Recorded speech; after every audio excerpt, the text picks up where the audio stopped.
인생을 살면서 적기가 있는 것인데 자식이 세월만 허비하는 것 같아 안타깝습니다. 편안한 마음으로 믿고 기다리려고 하는데 잘 안 됩니다. 이런 상태에서 어떻게 해야 내 마음을 다스리고 자식에게도 도움을 줄 수 있을까요? 저 사람을 위해서 내가 기도해야지. 저 사람에겐 내가 뭔가 도움을 줘야지. 그런 생각 너무 하지 마세요.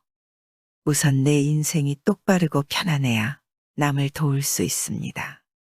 내 무거운 짐을 내려놓으면 저절로 고개가 들어지고 주위를 돌아볼 여유가 생기고 무거운 짐을 진 사람들도 눈에 들어오게 됩니다. 내가 무거운 물건을 져서 힘이 들면 옆에 있는 사람이 보입니까? 자기 앞길밖에 안 보입니다. 옆에 사람이 있는지 없는지, 죽는지 사는지도 몰라요. 그저 내 짐이 좀 가벼워지기를 바라는 마음밖에 없어요. 그런데 내 짐을 탁 내려놓으면 삶의 발걸음이 가벼워지고 저절로 옆 사람이 보입니다. 무거운 짐 진 것을 보면 안타까워요. 그래서 필요하면 들어줄 수도 있어요. 내 짐이 무거우면 남 보고 들어달라고 하고 내 짐이 가벼우면 꼭 들어줘야 되는 것은 아니지만 남의 짐을 들어줄 수도 있는 거예요. 내가 빈손으로 갈 때는 남의 짐을 들어주려는 마음이 자연스럽게 생깁니다. 그래서 내 인생의 짐을 가볍게 하는 것이 첫째입니다. 자기 짐도 무거우면서 공연히 옆 사람 걱정하지 마세요. 자기 짐을 먼저 내려놓으세요.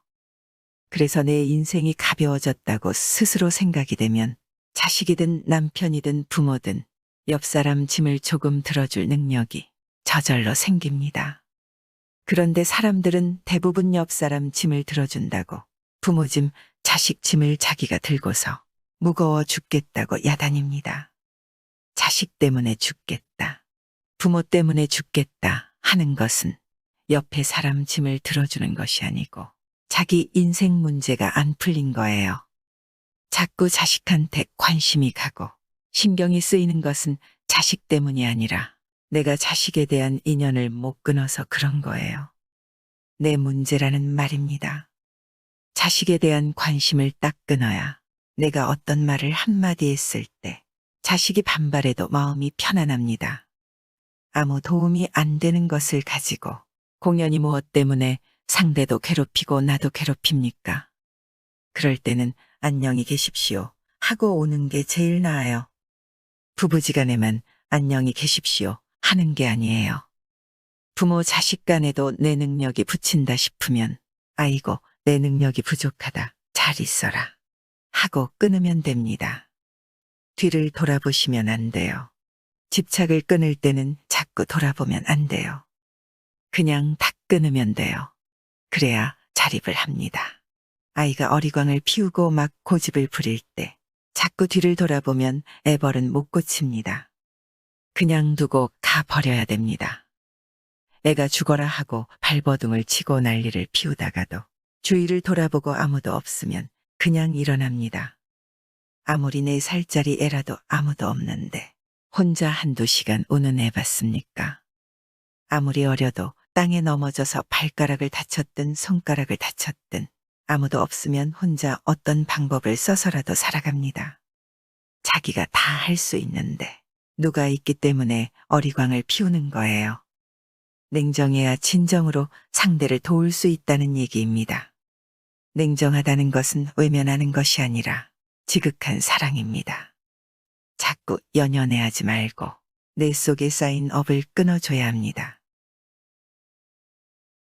관연한 자식을 둔 어미입니다. 자식의 결혼에 있어 부모 입장에서는 어떻게 해야 하는지 궁금합니다. 결혼을 할 때는 어떤 기준으로 하며 자식에게 도움을 줄 수 있는 부모의 선택은 어디까지인지 알고 싶습니다. 관연하다는 표현을 하는 것 보니까 딸이 30살은 넘은 것 같아요. 먼저 최선책은 아무 걱정하지 말고 자기 인생 자기가 살게 내버려 두는 것입니다.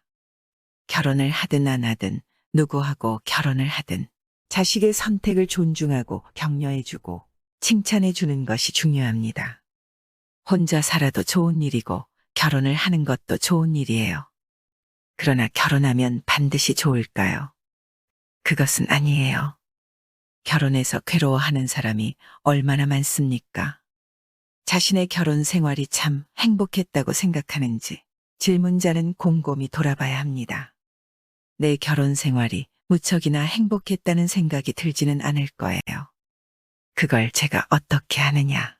딸이 늦도록 결혼 안 하는 것을 보면 알 수 있어요. 어릴 때, 아이고, 나는 저럴 바에야 결혼 안 하는 게 낫겠다. 고 생각한 것이 딸의 무의식에 깔려 있기 때문에 결혼이 자꾸 늦어지는 거예요.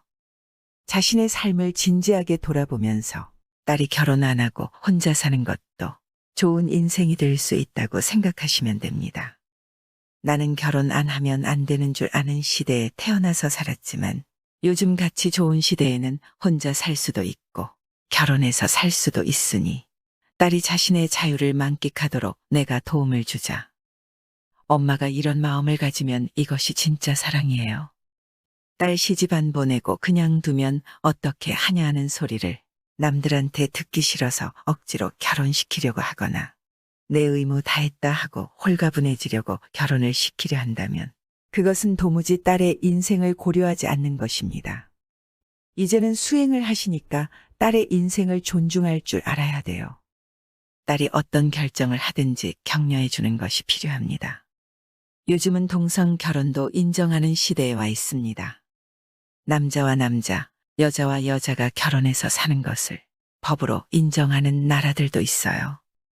만약에 자녀가 동성 결혼을 하겠다고 하더라도 그래, 잘했다. 엄마는 네가 하는 일은 다 적극적으로 찬성이다 하고 말할 정도가 되어야 해요. 그런데 한번 생각해 보세요. 아이고, 그런 일이 생길 바에야 혼자 사는 게 낫겠다 하는 생각이 든다면 딸이 혼자 사는 것을 더더욱 존중해 주세요. 그게 아니라면 아이고, 그런 일이 생길 바에야 어떤 남자든지 남자하고 사는 게 좋겠다. 이렇게 생각한다면 어떤 남자를 데리고 오든 존중해 주셔야 합니다. 그렇기 때문에 걱정거리가 안 돼요. 걱정한다는 것은 딸의 의사를 존중할 의향이 별로 없다는 거예요. 만약에 딸이 엄마, 나 결혼하고 싶어. 신랑감 하나 구해줘. 이렇게 부탁을 한다면 이것은 오히려 고민이 될 수도 있어요.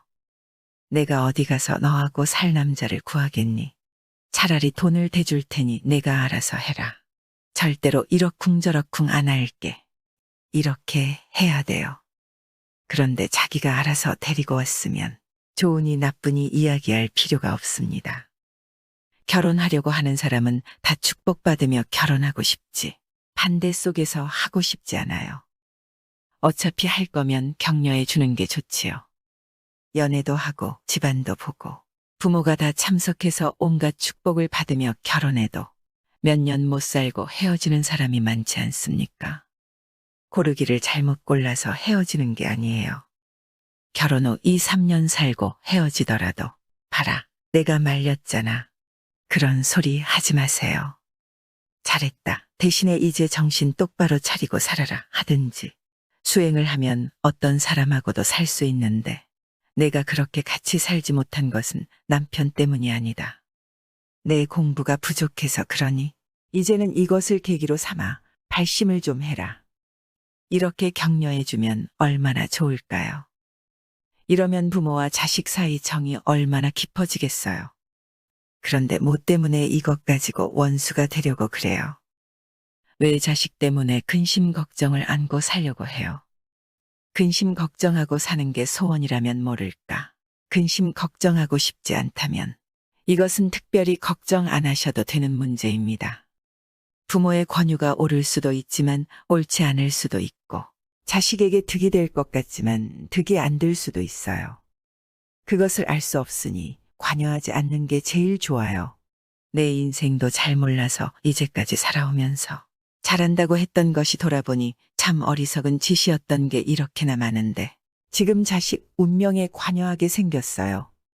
설령 자식이 도움을 요청해도 내 인생은 내가 살아라 하고 그래도 엄마로서 도와달라고 하면 내가 다른 것은 못 도와주고 돈이나 조금 도와줄게 하세요.